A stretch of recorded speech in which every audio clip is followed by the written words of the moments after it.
Hello children, today's story is about a farmer, which is why I've come outside to tell the story. It wasn't a farmer that had tractors and corn and combines or cows or chickens, but instead he had lots of these. You can see them coming up behind me. If I shake my food, they should come up like this. Here they are. Lots of sheep. So the story is about a shepherd and his sheep, and one particularly that got lost.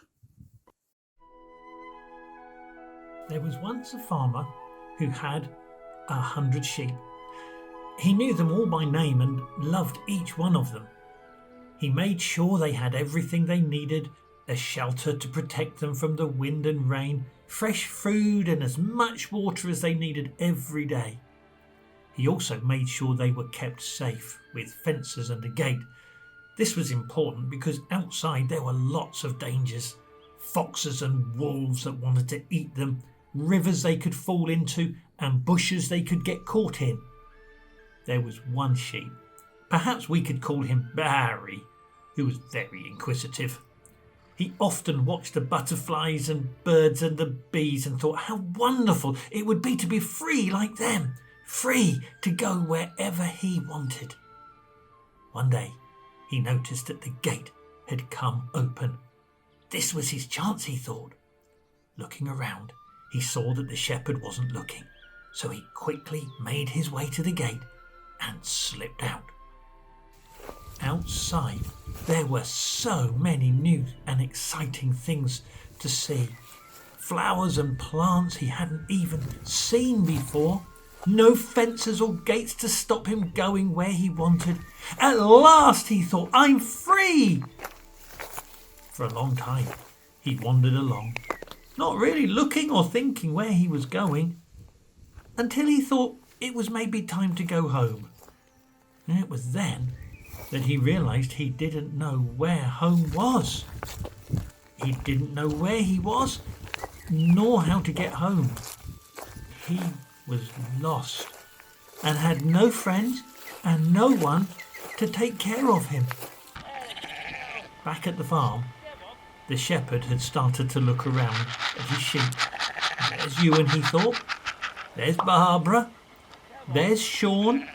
There's Fluffy and Woolly, and he counted them. 1, 2, 3, 4, all the way through to 97, 98, 99. 99, there should be 100. One's missing. And he realised that Baa-rry wasn't there. Oh no, he thought, where can he be? And then he noticed the open gate and knew what had happened. Immediately into his mind flashed all the dangers that Baa-rry faced. Hungry foxes, rivers and bushes that he could be stuck in. He had to find him, and quickly. He rushed round to ask his neighbours if they'd seen him, but one after another they shook their heads and said no. He looked in the store, he looked in the garage, he even looked in the house, under the bed, in the toilet, everywhere he could think of.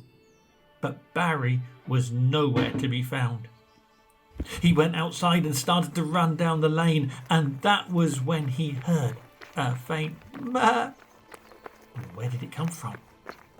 He looked and he listened.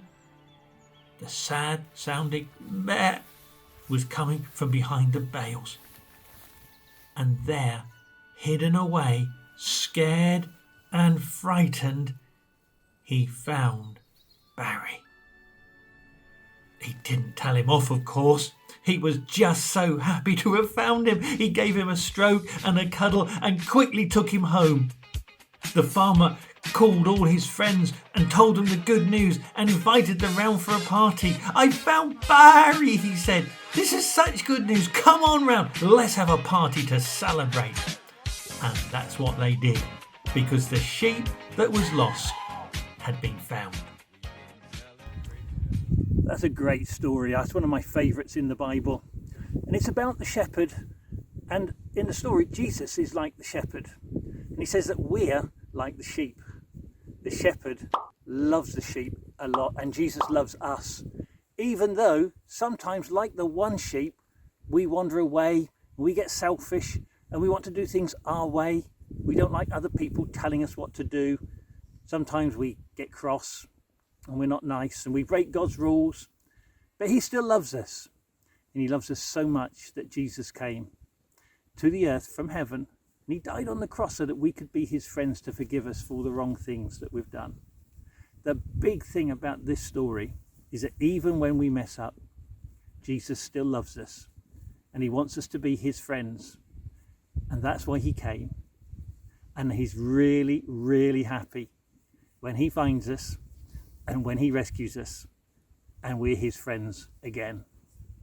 So I hope that this week you'll enjoy the stories and that you'll grow to love Jesus and you'll let him be your shepherd to lead you and guide you.